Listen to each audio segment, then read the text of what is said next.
From the National Newsroom of the Canadian Press, I'm Karen Rebo. Police and industry leaders will gather today in Ottawa with officials from various levels of government to brainstorm on fighting the scourge of automobile theft. The federal government says an estimated 90,000 cars are stolen each year in Canada, resulting in about $1 billion in costs to Canadian insurance policyholders and taxpayers. Canadian Press reporter Ratika Dubey says although auto theft is a national problem, Ontario and Quebec saw the largest jumps between 2021 and 23. And that's because experts say it's closer to the Port of Montreal. And all these cars that are stolen exit the country and end up somewhere in Europe or Middle East. So the idea is to deter that. And one of the solutions that Honda is coming up with is placing this system in the car so that you can locate even if it's in a strong container and being shipped across the country.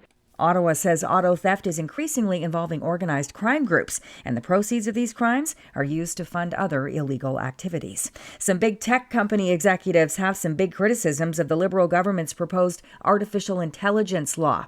Executives from Amazon and Microsoft told a Commons committee yesterday that Bill C-27 is too vague and doesn't differentiate enough between high and low-risk AI systems. Microsoft's Amanda Craig says not differentiating between the two could potentially mean finite resources are not sufficiently focused on the highest risk. Canada's approach is also out of step with that of some of its largest trading partners, including the US, the EU, the UK, Japan, and others. The Liberals now say they will amend the legislation to introduce new rules.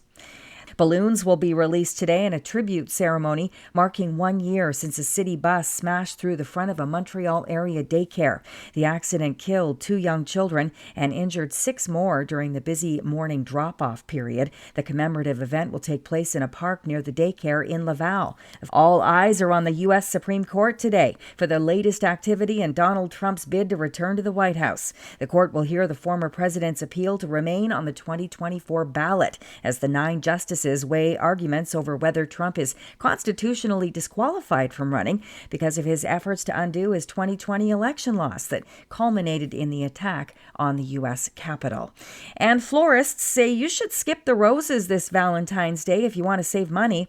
Catherine Matricki from Winnipeg-based Calia says other blooms are more affordable than roses. They look just as great and often don't wilt as quickly.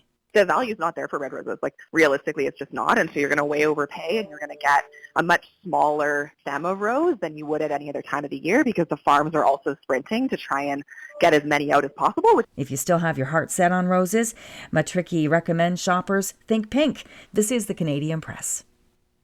In sports, the Toronto Maple Leafs got 3 points each from Maple Leafs captain John Tavares and William Nylander in a 5-4 victory over the Dallas Stars. Austin Matthews also had his NHL-leading 41st goal of the season, as well as an assist. Just 2 other games in the NHL last night. The New York Rangers beat the Tampa Bay Lightning 3-1. That game was delayed at the 7-minute mark of the second, though, when Lightning defenseman Mikhail Sergachev had to leave the ice on a stretcher after his left leg bent at an awkward angle in a play along the boards. He had just returned after missing 17 games with a leg injury suffered in December. And the Minnesota Twins beat Chicago 2-1. Winnipeg Jets defenseman Brendan Dillon has been suspended for 3 games by the NHL for an illegal check to the head of Pittsburgh forward Noel Acciari Tuesday night. And the Toronto Raptors overcame a career-high 45 points from Miles Bridges to beat Charlotte 123-117. From the Canadian Press, I'm Karen Rebo.